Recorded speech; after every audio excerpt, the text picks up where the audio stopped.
하나님께서 우리를 택하여 주셔서 자녀 백성 삼아 주신 이런 놀랍고 엄청난 은혜를 우리는 경험하며 살아가고 있습니다. 세상 사람들과 우리가 다르다라고 하는 것은 어쩌면 바로 이 한 가지가 아닌가 싶습니다.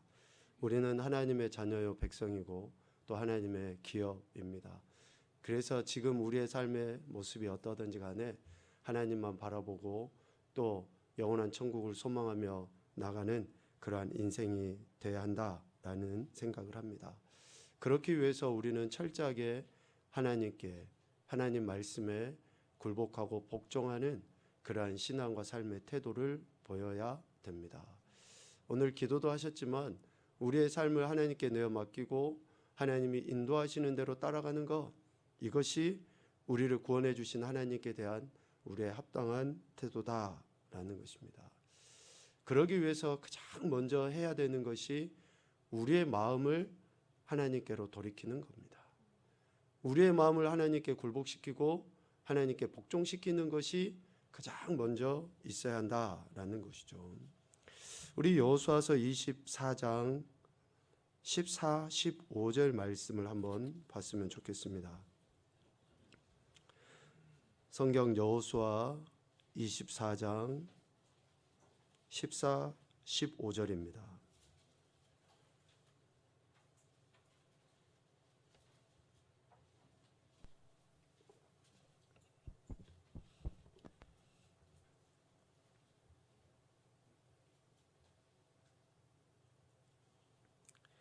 우리 같이 보도록 하죠. 여호수아서 24장 14, 15절. 그러므로 이제는 여호와를 경외하며 온전함과 진실함으로 그를 섬기라. 너희의 조상들이 강 저쪽과 애굽에서 섬기던 신들을 치워버리고 여호와만 섬기라. 만일 여호와를 섬기는 것이 너희에게 좋지 않게 보이거든 너희 조상들이 강 저쪽에서 섬기던 신들이든지 또는 너희가 거주하는 땅에 있는 아모리 족속의 신들이든지 너희가 섬길 자를 오늘 택하라. 오직 나와 내 집은 여호와를 섬기겠노라 하니. 아멘. 여호수아는 모세의 뒤를 이어서 하나님께서 약속하신 말씀, 즉 아브라함과 이삭과 야곱에게 하신 그 약속의 땅을 성취한 인물입니다. 그가 죽음을 앞두고 이스라엘 백성들에게 요구하는 것이 뭡니까? 선택이에요. 선택. 그가 지금까지 하나님이 맡기신 사명을 감당하고 난 이후에 남겨진 이스라엘 백성들에게 요구하고 있는 것이 선택이라는 거죠. 이 선택은 결단의 표현임과 동시에 어쩌면 결과요 열매입니다. 선택은 결국은 결과물이기 때문에 그런 것이죠. 그 결단의 표현으로서 결과요 열매가 바로 선택인데요. 과거 이스라엘 백성들은 강 저쪽, 즉 애굽에서 섬기던 신들이 있었다라고 이야기합니다. 그리고 현재 이스라엘은 강 저쪽도 애굽에서 섬기던 신들뿐만이 아니라 지금 거주하고 있는 땅 아모리 족속의 신들도 그들 앞에 놓여 있다라는 거죠. 그러니까 지금 이스라엘 백성들, 과거의 이스라엘 백성들에게는 여전히 하나님과 동등되게 여기고자 하는 그러한 각양의 신들이 그들 앞에 있었다라는 것을 이야기합니다. 그래서 여호수아는 지금 이스라엘 백성들에게 선택, 즉 결단을 요구합니다. 이것들을 치워버려라. 이것들을 치워버려라. 왜 이것들을 치워버려라 라고 이야기합니까? 온전함과 진실함으로 하나님을 경외하며 하나님을 섬기기 위한 결단이 지금 저들에게 필요한 거예요. 그래서 섬길 자를 선택함으로 실질적으로 그들이 하나님 앞에 서야 한다라는 것을 이야기하는 것이죠. 그래서 이것들을 치워버리는 그 결단, 선택은 이스라엘에게 있어서 매우 중요하고 절대적으로 필요한 것이라는 것입니다. 오늘 우리에게도 마찬가지죠. 지금 우리의 삶의 현장에 수도 없이 많은 것들이 하나님과 동일하게 취급을 되고 있는 그런 현실 아닙니까? 각양의 우상들, 각양의 유혹들, 죄성들 끊임없이 우리 안에서 도사리고 있습니다. 그래서 치워버려야 한다라고 분명하게 이야기합니다.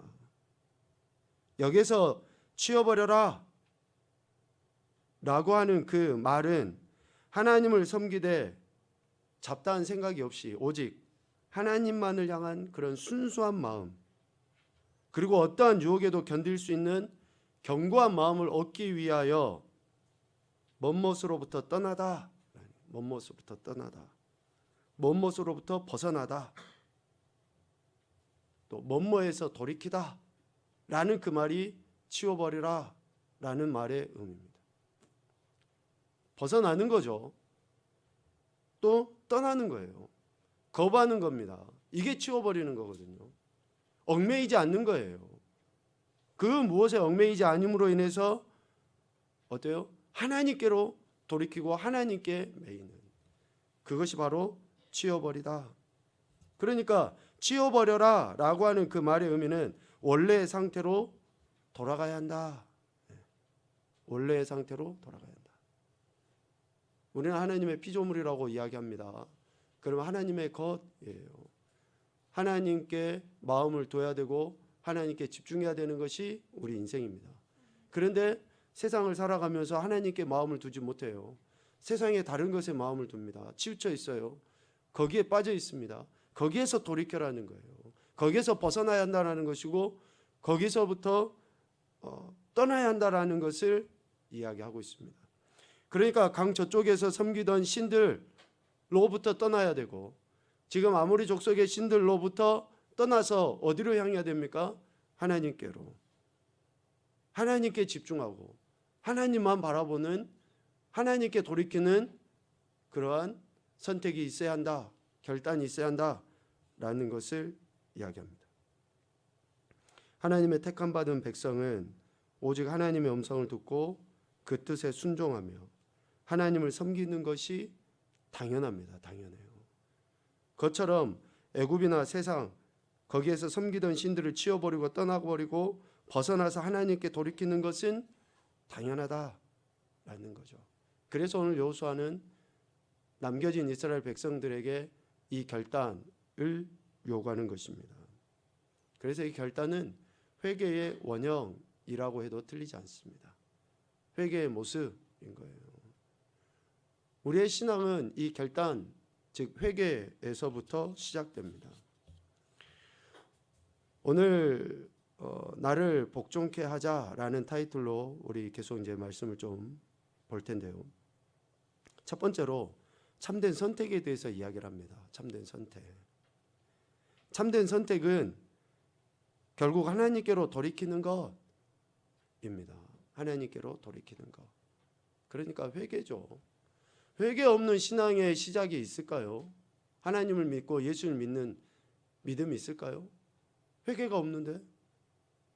누차 이야기하지만 양심의 찔림 정도의 문제가 아니라, 가책 정도의 문제가 아니라 진정으로 돌이키는 것.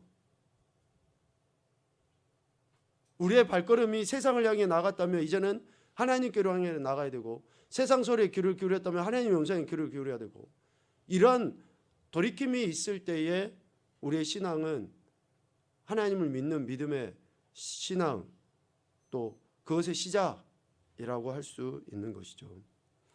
우리가 오늘 읽은 본문의 말씀을 보면 예수님께서 비로소 전파하여 이르시되 회개하라 천국이 가까이 왔느니라 라고 이렇게 말씀합니다. 이 말씀을 통해서 우리는 크게 두 가지를 생각을 하게 돼요. 첫 번째, 복음의 내용이 뭐냐? 복음의 내용. 복음의 핵심이 뭐냐? 예수님이 전파하신 복음의 핵심이 뭐냐라는 거예요. 그것은 천국이 가까이 왔다. 예수님은 하나님이시고 하나님이신 그분은 이 땅에 하나님 나라를 온전하게 나타내 보이시기 위해서 오신 것이죠. 그래서 예수님께서 행하신 말씀과 행하신 사역의 모든 궁극적인 결과는 뭡니까? 하나님 나라예요. 하나님 나라. 그러니까 오늘 우리가 예수님을 믿는다라고 하면 우리는 하나님 나라를 봐야 되는 겁니다. 지금 이 땅에서 우리가 지지고 볶고 살고 소망이 없다고 이야기하잖아요. 오늘 우리가 이 땅에서 하나님 나라를 볼 수 있는 것은 예수 그리스도가 오셔서 말씀하시고 행하신 모든 일들로 인해서 우리는 하나님 나라를 소망하게 되고 보게 되는 거죠. 그러니까 세상 사람들은 그것을 볼 수 없으니까 안달복달을 하는 거예요. 불안해하고 염려하고 또 내가 막 모아가지고 쌓아놔야지만이 안정을 누리는 것처럼 이야기를 합니다. 그러나 예수님 믿는 사람은 그와 다르죠. 두 번째는 예수님의 전파하신 복음의 결국이 뭐냐? 그러니까 열매가 어떻게 나타나야 되냐? 복음을 받아들인 자의 열매가 무엇으로 나타나야 되느냐? 그것은 회개입니다. 회개하라.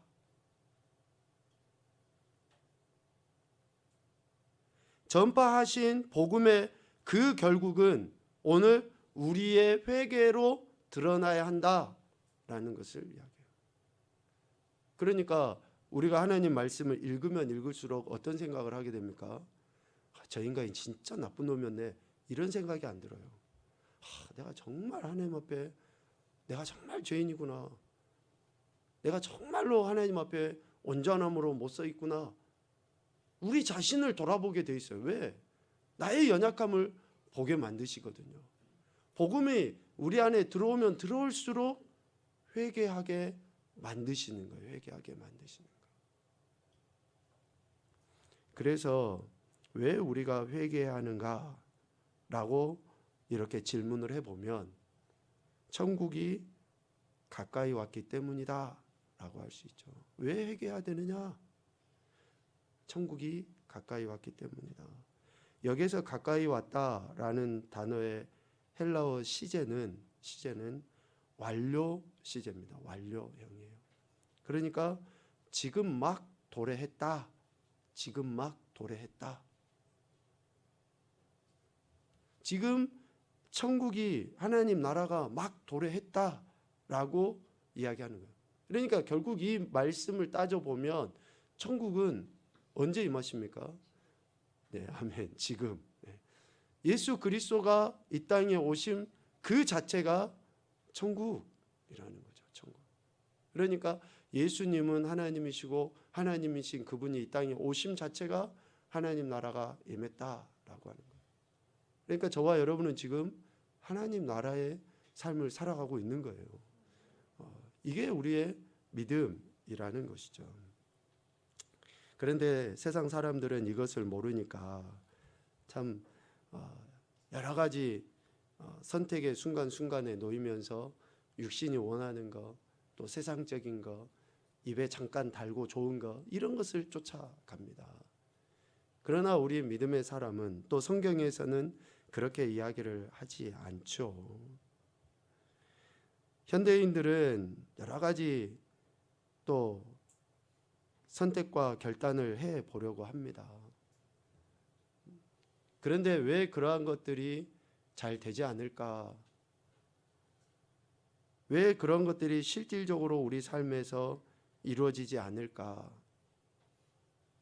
왜냐하면 거기 세 번째 줄 한번 봐볼까요? 권력, 욕, 자기 중심적, 이기적인 심성, 무절제, 그리고 욕망을 채우기 위한 맹목적인 노력, 이 우리 생활을 지배하고 있기 때문에 우리가 무엇인가 좀 해보려고 하는 그런 선택들을 실질적인 결단으로 나타내 보이지 못하고 있다라는 것입니다. 한마디로 이야기하면 욕심이죠. 욕심. 우리 인간의 욕심 끝이 없다라고 이야기하죠. 우리의 마음은 그 무엇으로도 채울 수가 없습니다. 밑 빠진 독에 물 붓기 이런 것은 정말로 우리의 마음, 욕심, 육신의 정욕, 안목의 정욕, 이생의 자랑이죠. 그렇기 때문에 우리가 무엇인가 바꿔보려고 하고 선택하려고 하는 그러한 것들에 대한 확실한 결단을 내리지 못하는 거예요. 그래서 무엇보다도 먼저 필요한 것은 새로운 인간이 되는 겁니다. 새로운 인간, 새로운 피조물, 새롭게 태어나야 한다라는 그 말씀을 하신 거예요. 거듭나지 아니하고 새롭게 태어나지 아니하는 새로운 피조물이 되지 아니하는 인간의 새로운 삶이라는 것은 존재하지 않습니다. 여전히 그 죄성과 특별히 욕심으로 인해서 어떻습니까? 하나님의 뜻하심을 제대로 드러내지 못하는 그런 인생이 되게 되는 거죠. 그래서 새로운 인간은 첫째, 상황과 환경이 바뀐다고 되는 것이 아닙니다. 상황을 바꿔보고 환경을 바꿔보면 새로운 인간이 될 것이다. 그러나 상황과 환경이 바뀐다고 새로운 인간이 되는 게 아니에요. 왜냐하면 성경과 현실이 인간의 근본적인 개혁이 없이는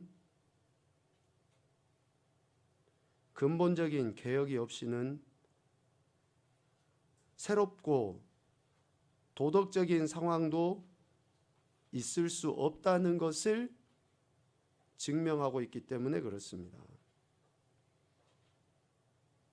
우리 인간의 근본적인 개혁이 없이는 새롭고 도덕적인 상황도 있을 수 없다. 우리가 흔히 역사는 돌고 돈다라고 이야기하죠. 그런데 역사가 돌고 돈다라고 하는 것은 어떠한 큰 사건들의 비슷한 상황만을 이야기하는 게 아닙니다. 왜 그러한 그러니까 비슷한 사건들의 모습을 이야기하게 됩니까? 그 사건의 주체가 누구예요? 우리 인간이잖아요, 인간. 그러니까 우리 인간의 근본적인 변화가 없으니까 이전의 일들이 또 일어나고 그러한 일들이 계속 반복적으로 돌아가는 거예요.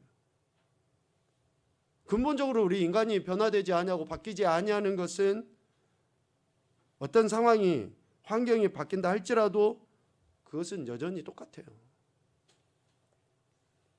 그래서 인간을 변화시키는 참된 혁명은 자기 마음의 개혁을 통해서 이루어집니다. 마음의 개혁, 마음의 변화, 마음의 변화를 받아.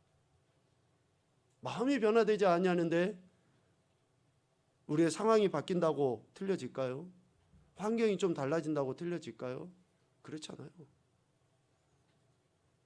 하나님께 대한 마음으로 돌이켜야 되고 또 관계 안에서 사람들을 대하는 그 마음이 하나님의 관점으로 마음이 바뀌어져 가야지만이 되는 것이죠.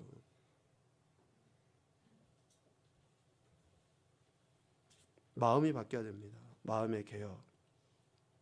그런데 실질적으로 우리 인간의 마음의 개혁과 변화는 스스로 바꿀 수 없다라는 거예요. 스스로 바꿀 수 없다. 철학적인 힘을 빌어보기도 하죠. 어떤 종교심을 빌어보기도 합니다. 또 어떤 도덕적인 그러한 가르침을 통해서 바꿔보려고도 해요.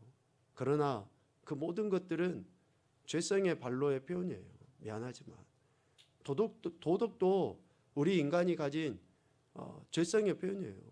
어그러진 양심 안에서 나온 도덕과 윤리가 얼마나 바르고 올바르겠습니까? 참이죠. 참. 그러니까 참이 아닌 것에서 나온 모든 것은 다 거짓이에요. 거짓.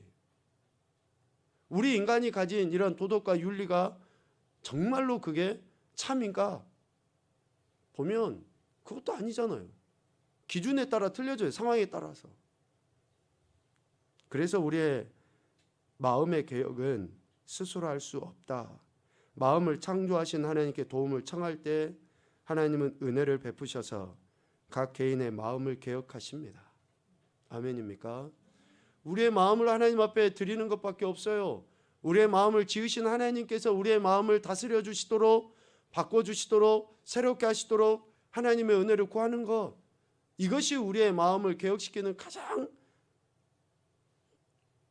유일한 방법이에요. 가장을 빼고 그냥 유일한 방법이에요. 우리의 마음을 바꾸는 유일한 방법은 하나님께 우리의 마음을 드리는 거예요. 인간이 하나님의 아들 예수님 안에서 그리스도께서 친히 말씀하셨던 즉 회개하라는 말씀을 따르는 그 순간 하나님의 도움은 시작됩니다. 믿습니까? 회개하라 라는 말씀에 우리가 귀를 기울이고 따를 때에 하나님의 도움은 시작돼요. 그래서 우리는 상황을 바꾸기 위해서, 환경을 바꾸기 위해서가 아니라 우리의 마음을 바꾸기 위해서 하나님께로 돌이키는 회개가 있어야 하는 것입니다. 그래야지만이 우리가 새로운 피조물로서, 거듭난 인생으로서, 새로운 인간으로서의 삶을 살아가게 돼요. 특별히 우리 아이들에게 어려서부터 예수님을 믿게 하는 것은 매우 중요하다라고 이야기하는데, 물론 궁극적으로는 저들이 구원받고 하나님 나라에 입성하는 것이지만, 이 세상을 변화시키는 것은 우리 아이들이 진짜로 예수님 믿어서 새로운 인간이 될 때에 이 세대에 소망을 줄 수 있기 때문에 그렇습니다. 사기치지 않으면 돈을 못 버는 세상, 남을 짓밟지 않으면 올라가지 못하는 세상, 이런 세상에 손해를 보더라도 진리대로 살아가고 좀 남 밑에 있더라도 비굴하지 않고 당당하게 살아가는 그러한 것들은 어려서부터 참 진리신 예수 그리스도에 대한 온전한 믿음이 없이 그게 어떻게 가능하겠습니까? 우리 아이들이 어쩌면 미안하지만 우리처럼 똑같이 돈 버는 기계로 우리 아이들이 자라는 거 원치 않지 않습니까?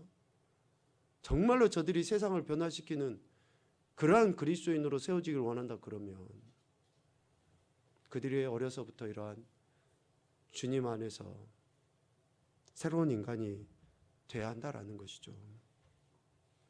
두 번째는, 새로운 인간은 나 자신이 바뀐 인간입니다. 그러니까 내가 바뀐 인간이에요. 내가. 예수 그리스도 안에서 인간이 구원받는다는 사실은 복음을 통해서 증명되어 왔죠. 인간이 구원받는다는 사실은 복음을 통해 증명되었습니다. 예수 그리스도 안에서. 그래서 예수님께서는 자기 멋대로 행하는 인간, 그러한 이기주의나 또 그러한 인간들이 저질렀던 죄를 대신 짊어지고 십자가에 달려 죽으셨죠. 너무나 명확한 이 복음의 진리가 오늘 우리에게 주어져 있기 때문에 우리는 그 복음의 진리 안에서 우리 자신이 바뀌어져 가는 거예요. 이사야서 53장 6절 말씀을 우리 정훈이가 읽어볼까요?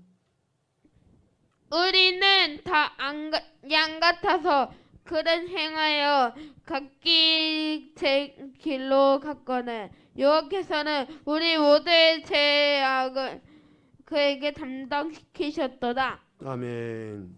말씀하시는 것처럼 예수님께서는 우리 인간의 이러한 모든 죄악을 친히 담당하셨습니다.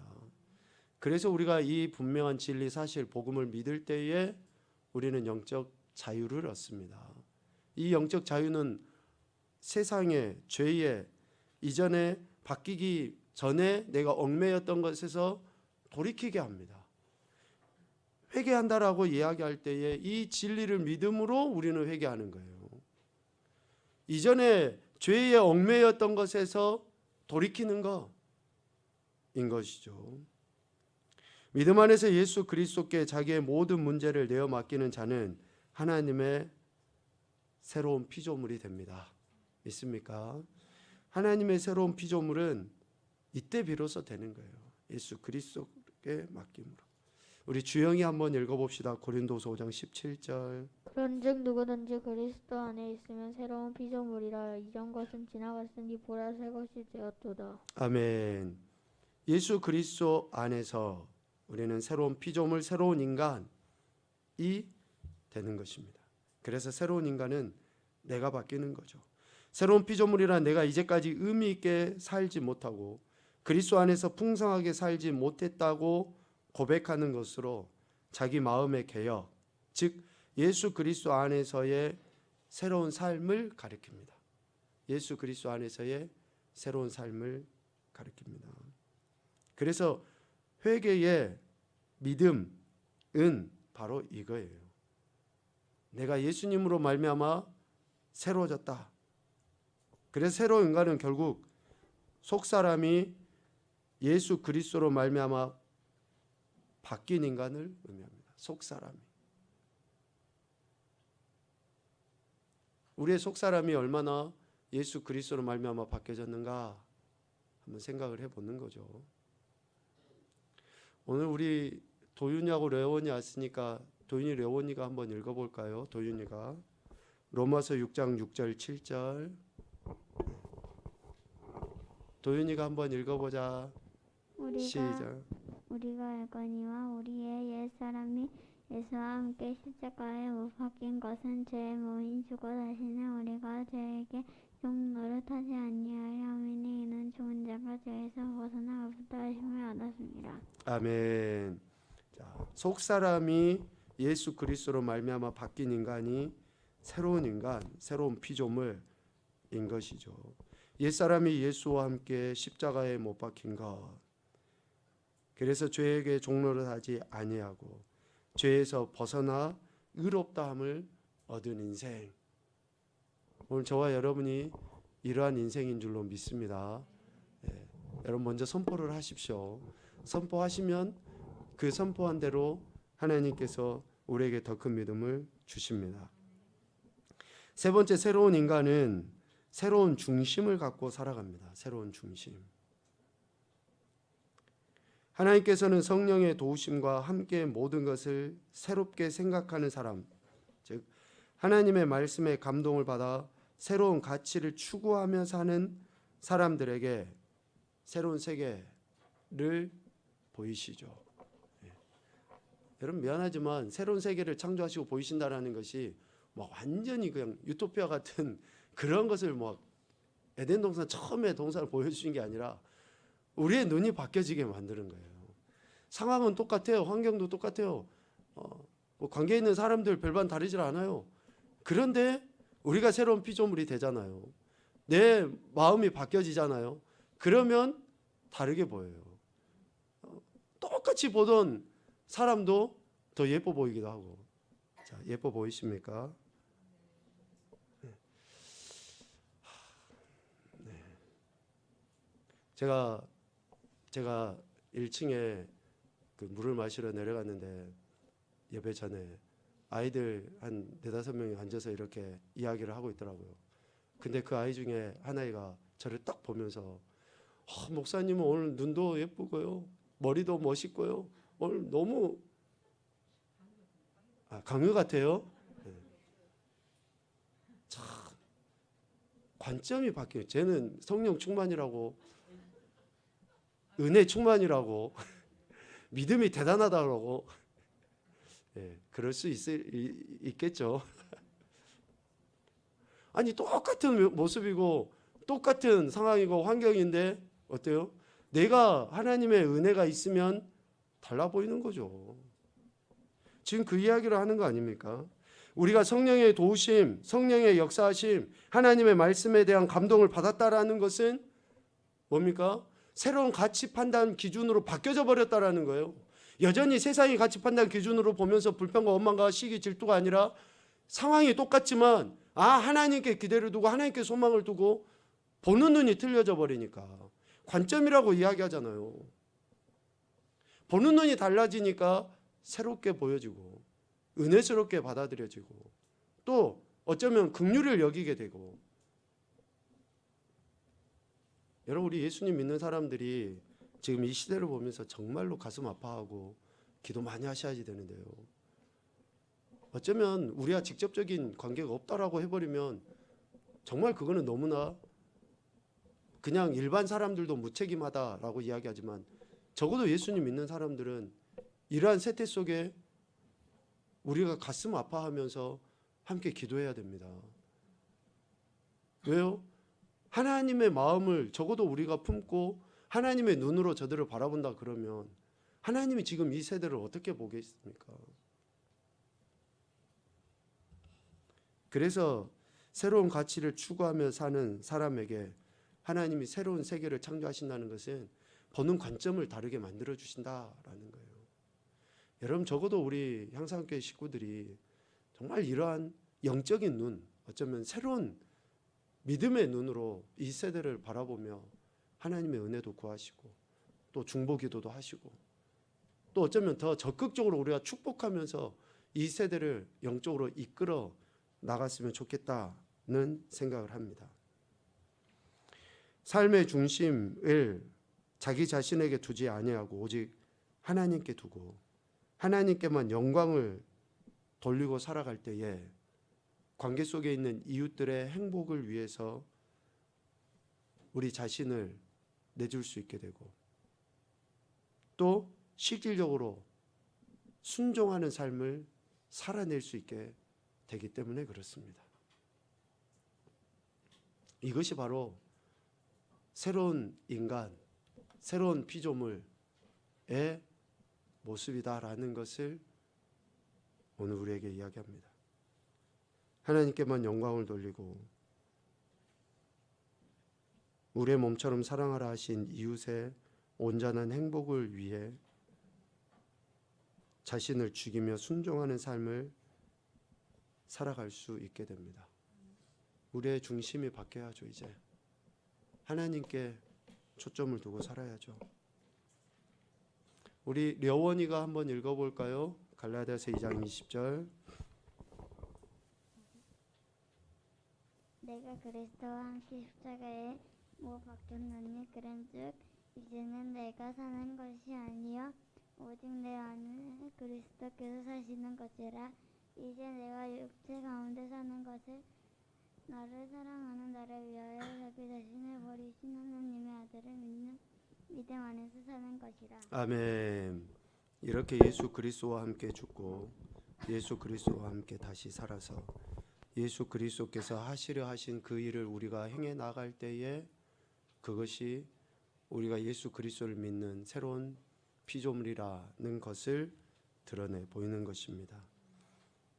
새로운 인간으로서의 삶, 하나님께 영광 올려드리는 그러한 순종의 삶, 결국 그것이 우리에게는 승리의 삶이 되는 거죠.